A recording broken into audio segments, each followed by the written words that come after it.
Welcome to Recharge Your Health, working towards your health goals during quarantine.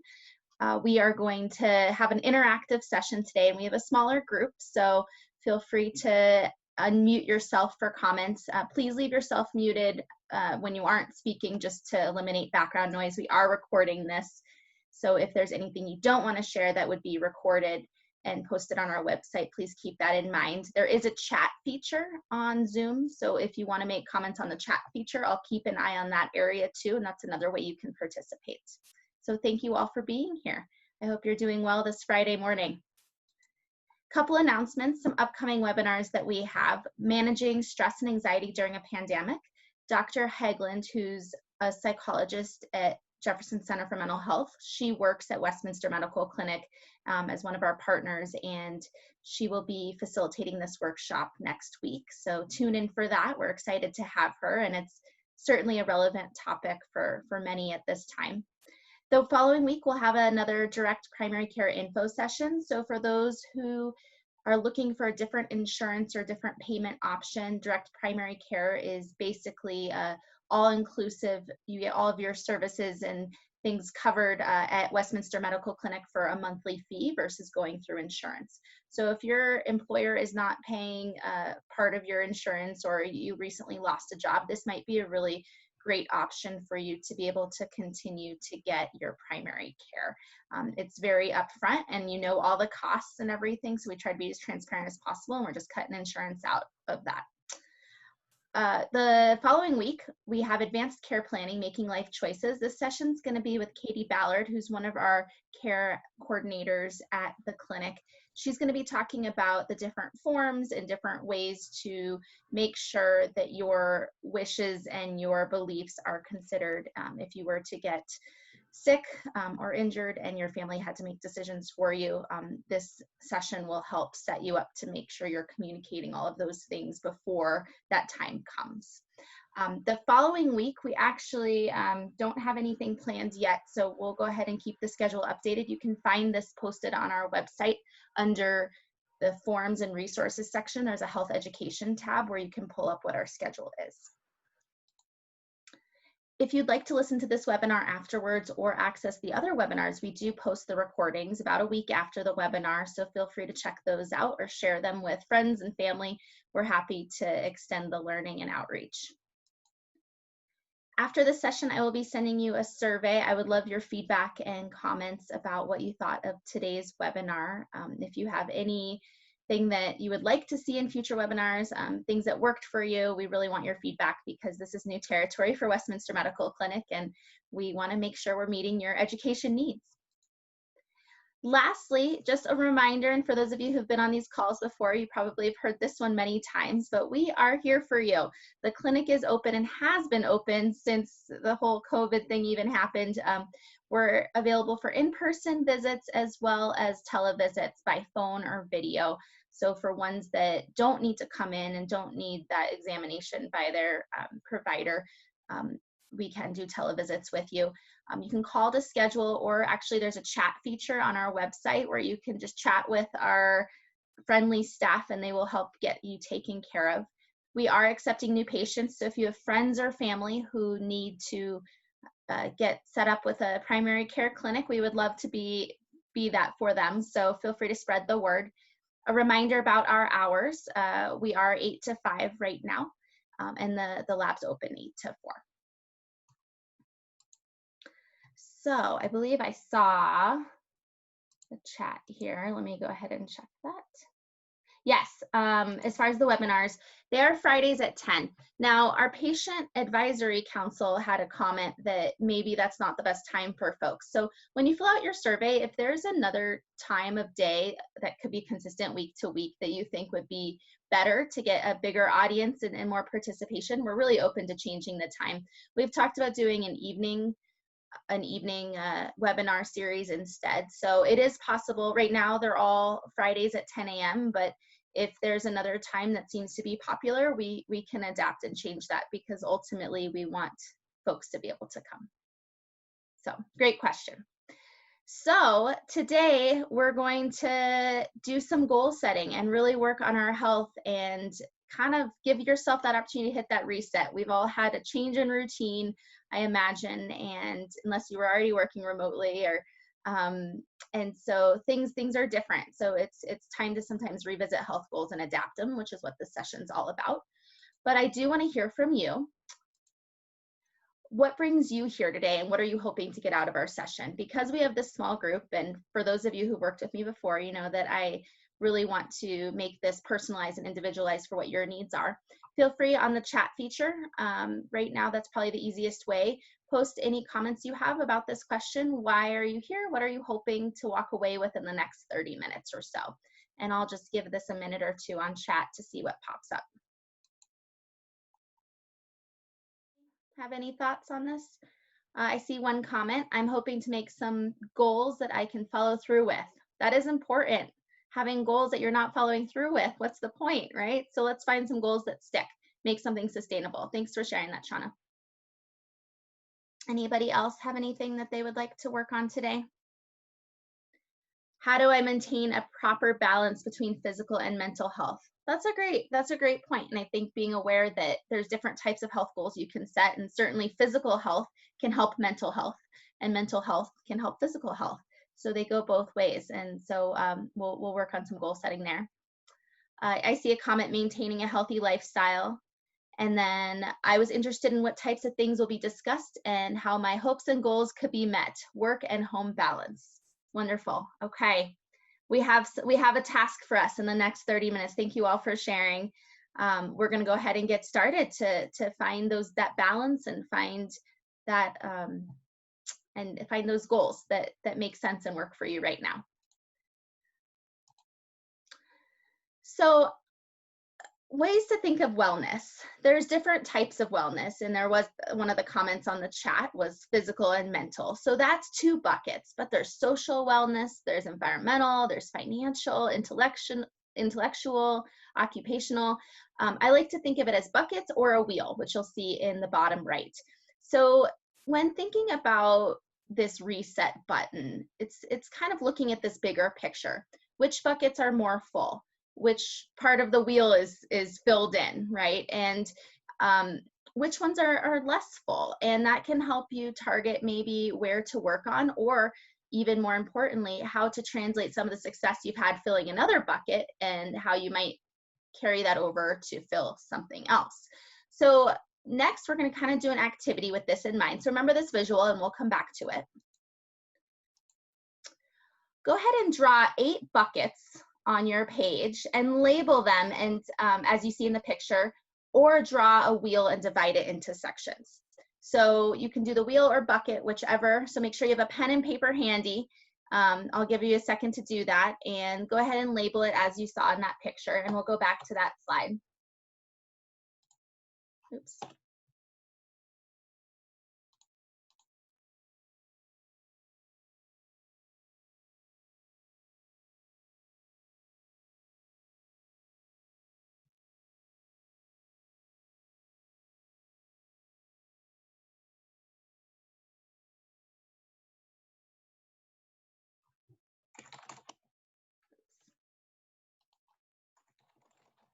Okay.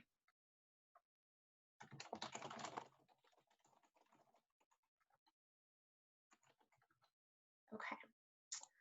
So hopefully you have at least a beautiful masterpiece of your bucket drawings or your wheel. And, you know, sometimes there's overlap between some of these categories. You might say intellectual is going to be similar to mental, which is what's on the wheel. You don't necessarily have to have a mental category. That might be an extra, but have as many as makes sense to you. And next, I want you to list all the things in your life that fill that bucket or fill that section of the wheel and pie. So if you're doing the pie drawing, go ahead and just write it in that section, all the things that are fulfilling it. In the bucket, go ahead and just write inside that bucket. But what are all of those things in your life that fill that section of your life? So these are all essentially, what are you doing or working on that is helping to fill that bucket, fill that section of the wheel pie. Go ahead and take a moment to list as many things as you can think of that are going well for your health, that you're doing maybe actively.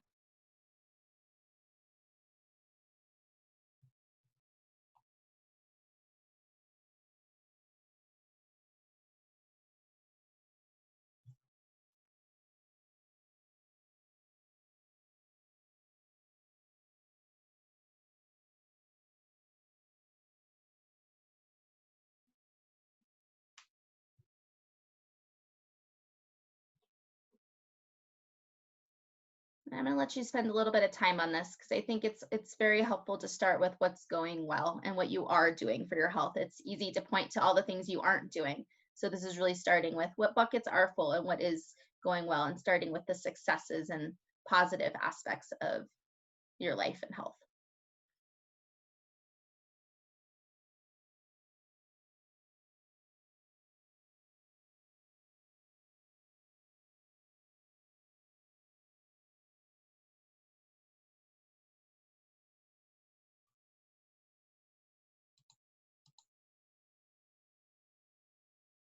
I have a request for the buckets. Happy to get those back on screen. Actually, I think I made it the next slide anyways. There they are.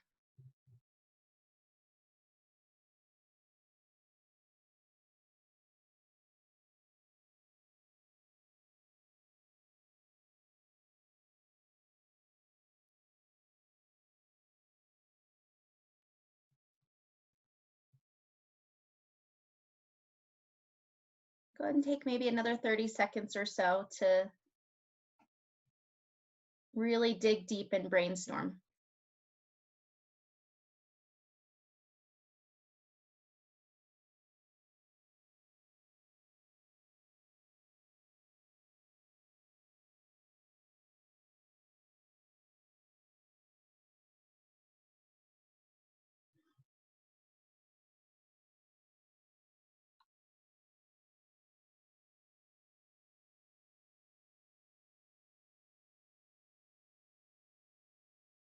Great. So now I want you to reflect, which buckets are more full? Go ahead and take a moment to see which ones are more full than the others, or which sections of the pie are more filled up. And of those areas that you are doing well for your health, what contributes to your success? What has helped you fill that section of the bucket? And you can reflect on this internally, or if you want to make note of it, journaling and reflection can be very helpful in this process.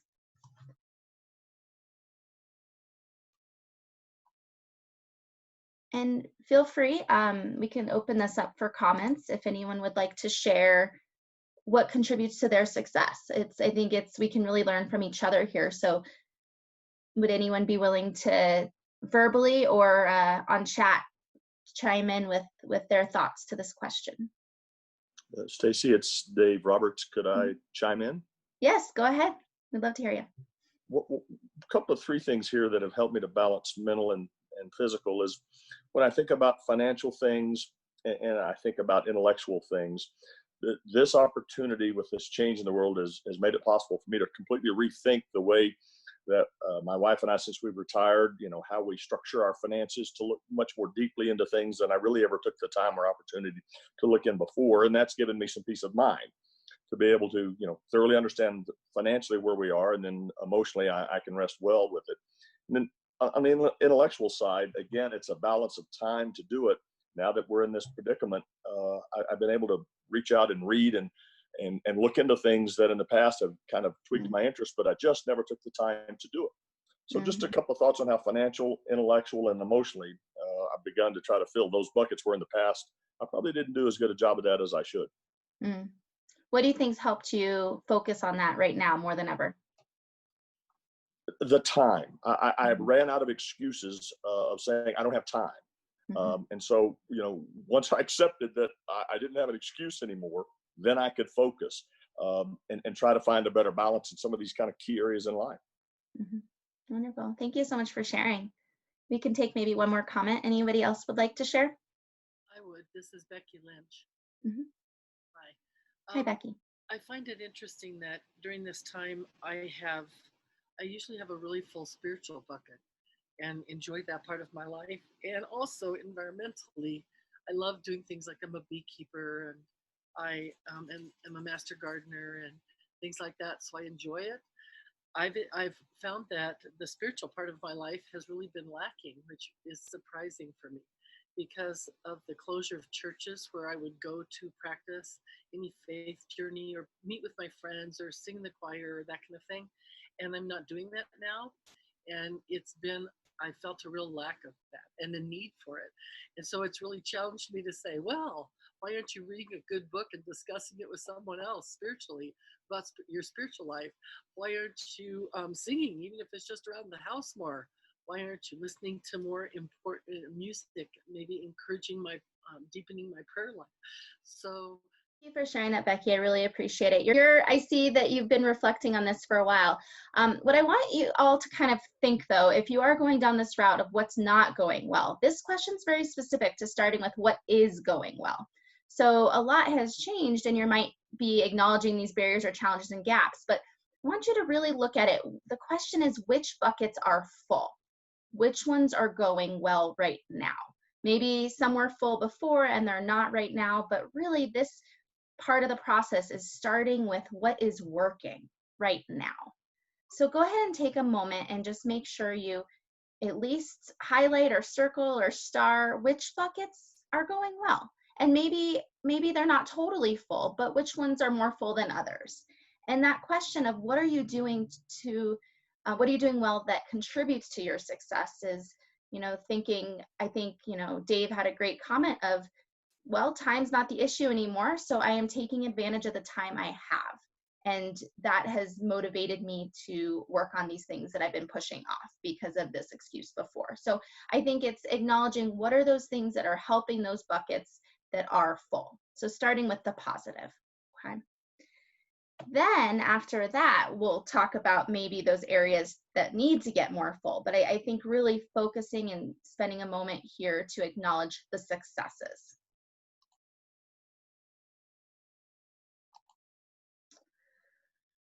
And then this next question, what are you most proud of that you've done for your health? So maybe take a moment on the chat feature and share with this group, what are you proud of that you've been working on for your health?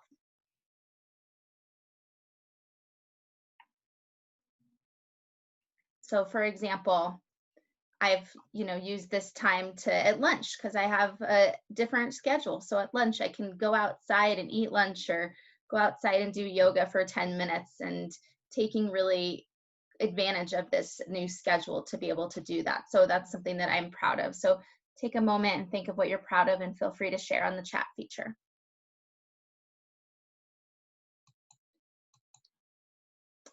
Now, moving to more where Becky was at, after we've acknowledged that what's going well, which buckets or sections of the pie are less full? Maybe they were full before, but because of COVID, they are less full for some reason. Go ahead and just acknowledge which ones are there. And I see a couple comments on what people are proud of on the chat feature. 5,000 steps a day, that's a great goal. That's something that Dave's been working on.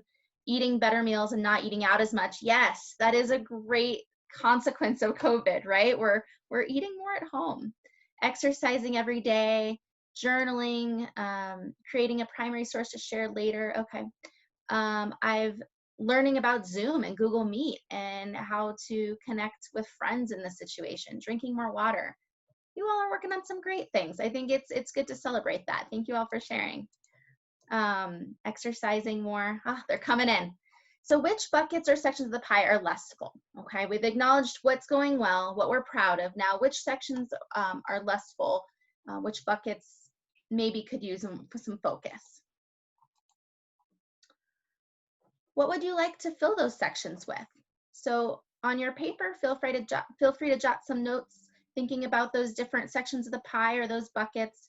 What would help fill that? So Becky gave some great examples of what she recognized she needed intellectually and spiritually and what she was going to work on to fill those buckets. So if you have any ideas or things that have come up, what are things that would really help fulfill that area of wellness for you?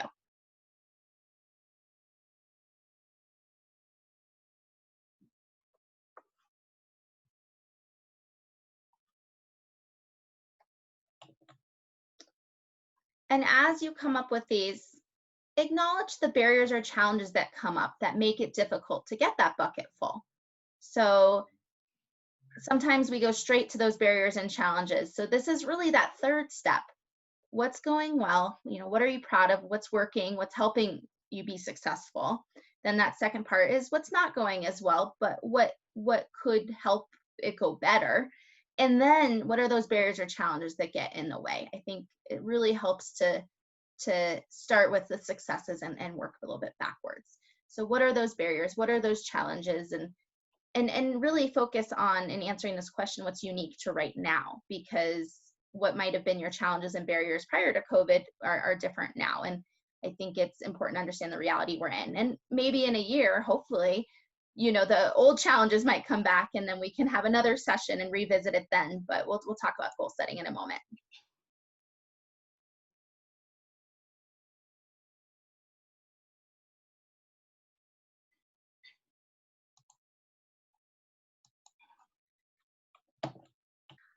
Looking at your answer to what contributes to success with the more full buckets, how can you apply the success you've had in other areas with what has worked and apply it to the areas that are more challenging? So look at what's filling those buckets, what's going well, what's contributed to success. Maybe it's having a different schedule. Maybe it's even just having less activities to do on the weekend. What's helping you be successful in all of those wonderful things that you all listed on the chat?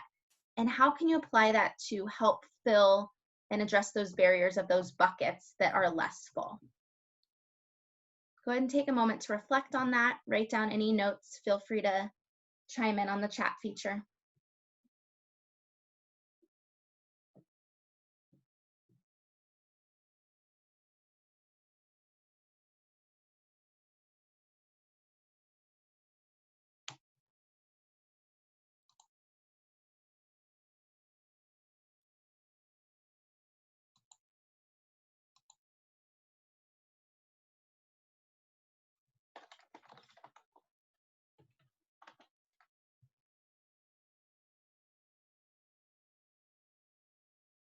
Looking at that area that's working,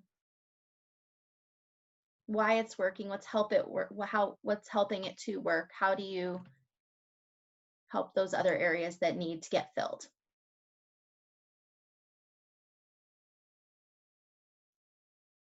Becky has a suggestion, focus on one or two areas, not all of them. Yes, prioritizing, and we're going to do that in a moment. Great segue. Perfect segue, really. So there's different types of goal setting out there, and one of the standard ones is called a SMART goal. Some of you may be familiar with it. Each letter of SMART stands for something different. We have S for specific, M for measurable, A for attainable, R for results oriented. I've also heard relevant or realistic. So R can mean different things there. And T is for time bound. So when you're coming up with a goal, it's important to touch on all of these letters to make sure it's a goal you can stick to. I know at the beginning that was some of the comments you all made about wanting something that was more sustainable and that you'd follow through on. So having it be specific makes it tangible. If you just say, I'm going to walk more, that's not specific and it's not measurable. What is more? And what is it comparing it to? And how are you even going to do that? Versus maybe I'm going to walk 3 times a week at noon every day, and I'm going to set a reminder on my phone or put it on my calendar so that I remember to do so, and check in with my family to see if they want to join, right? Something like that. Very specific, very measurable, attainable. It has the results. It's relevant, realistic, whatever you put as the R, and it's time bound. So that's really important when you're goal setting to make it that specific. So we're going to try it out. You're going to set 3 SMART goals to get jump started on working towards your bigger goals, whatever your bit larger health goal might be. Maybe it's to lose weight. So saying I'm going to lose 10 pounds in 2 months is not really where we're going here, because it's how are you going to do that if that's the ultimate health goal. So you have your health goal, but these are all the things that will help you get to your health goal. So An example might be to fill my physical pie slice or physical bucket, I'm going to do yoga 2 times a week and set reminders on my phone so I don't skip the workout. That's acknowledging the barrier that might get in the way, kind of setting up some internal accountability. Maybe a goal is to fill my emotional bucket. I'm going to develop a daily routine to follow and share it with my family. So something really specific, measurable, attainable, relevant, and time-bound.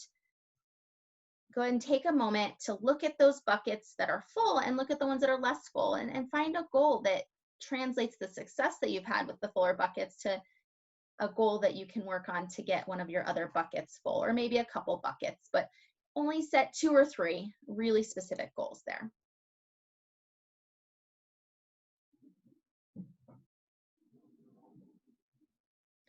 And for those of you who are wanting to find that balance of work and life, maybe there's a goal there that you can set. For those of you who are wanting to incorporate physical and mental health, maybe it's recognizing I'm going to walk in the morning, first thing of the day, for 10 minutes outside and do some walking meditation. And I have resources on that if you'd like. But there's a lot of things that can combine physical and mental, and maybe there's a goal that can come up with that. And I see some of you listing your goals on the chat feature. Feel free to share. I really, at this time where socialness is weird, right? You know, please use this as a forum to share and bounce ideas with your peers. I think that's a really great way to reflect and further the learning.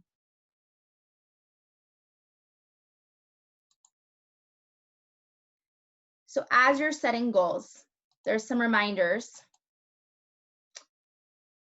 Acknowledge your successes you've had with your other goals. Apply that to these goals. Acknowledge those obstacles and those barriers, and add strategies in the goal to overcome your barriers. So if it's, I keep putting off the going out eating lunch, you know, make sure set a phone reminder, a calendar, put a sticky note on my computer, or have my husband remind me, you know, put a strategy that can help you overcome whatever that barrier might be. Add or build in motivators and rewards and accountability. So if you know that what motivates you is X, Y, and Z, put that into the goal. So think about the areas you're doing well, what motivated you in those areas, and can those motivators apply to these goals? Number 4 here is to keep track. So when you're setting a goal, it's helpful to write it down and to actually track it. So if you're doing 5,000 steps a day, maybe you have a Fitbit that tells you, and when you hit your goal, it has the fireworks that goes off. That's always my favorite part. Or maybe you create a log, or I know one of you mentioned that you journal. So keep track. And if you need tools for tracking, I have them and I'm happy to share them. Send me a message after this. There's different tracking worksheets, different apps. There's a lot of way to track goals. There's an app that you can pay for. I think it's just a couple dollars, called the Streaks app, STREAKS. And the Streaks app, you put in all your goals, and it will send you reminders to do them if you haven't. And when you've done them, you get to actually click it and say you did it, which feels really good for folks, especially the more type A ones like me. So that's something I encourage you to do. So if you need resources on that, let me know. And then as you continue this journey, revise, update them, set short-term goals every 2 to 4 weeks. Keep goal setting. So if you say, I'm just going to do this forever, it's really hard to follow through. So instead, it's, I'm going to do this goal for 1 week or 2 weeks. And then when you get to that mark, reflect, okay, how did it go? Do I need to change the goal, or do I need to step it up? Or maybe it's just to maintain it for another 2 weeks. So setting short-term goals, you have that long-term goal, keep your eye on the prize, but the short-term goals that help you get there, continually resetting and updating and looking at them will help you stay on track and help with that follow through that I know some of you mentioned you wanted some tips on. So that's something that can be really important. And you know, if you need to set a goal to say, I am going to relook at my goals every 2 weeks, I think that's important. Or maybe your goal is to track your goals. I'm going to log my food for a week and, you know, make sure that I eat 2 servings of vegetables a day, you know, something like that. That would incorporate tracking into the goal, which is important.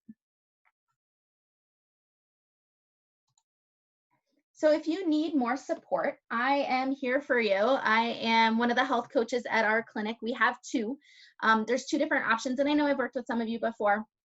Cindy Dumont is our pharmacist at our clinic, and she does health coaching, and she's able to bill insurance for visits. So for those who just want one or two, or a handful of visits, doing a check-in with her is great. I have a program that's more comprehensive. It's a 3-month or 6-month program, which includes a little bit more ongoing support, weekly support, newsletters, check-ins. It's kind of an all-inclusive package for health coaching, as well as with assessments. So if that's something you're interested in, let me know. So those are 2 options. If I've worked with you before, we can continue working together if you're not in the program, because this is something new that we're starting. So that's more for the newer patients that haven't done health coaching yet. So if you do need support with goal setting or that accountability or that check-in, we are here for you. I think I'm a little bit over on time, but if you're all up for it, I can take a couple questions or comments here at the end.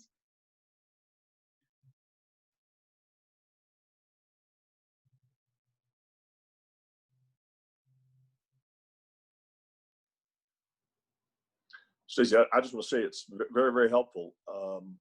It's easy with all that's swirling around us just to forget some of the fundamentals of how to do things better and go about life better. So thank you. No, to me, it's all about getting back to the fundamentals. So thank you. Oh, you're welcome. Thanks for that feedback. I'm glad it was helpful. And sometimes it's even just setting aside 30 minutes to think about your goals or think about those buckets and recognize what areas are going well and that you need to work on, and that intentional time to just focus on you and your health. So maybe that's even a goal, sit down once a week and on Mondays at the beginning of the week and set some health goals. I think it's important to keep that as a reminder. So I'm glad that was helpful. I see a couple comments. This was helpful to refocus. Good. Interesting to explore and dive in. Yes, this is just the surface level. It really is. We could have this session be an hour and do it every week, because that's what health coaching is, right? So this is really just to reboot, recharge, remember where you're at and where you want to go, and set that time aside to really focus on yourself. So I appreciate everyone's participation verbally and on chat. This was a great group. Something we're considering doing for health coaching maybe next month or so is starting a group health coaching program. So I will, if you all are interested in that, I can send you information, but having a group get together weekly to check in and go through some of this stuff and bounce around ideas and support each other, if that's something you all would be interested in. So I see some comments that folks might be interested. So I'll get on that and keep you posted.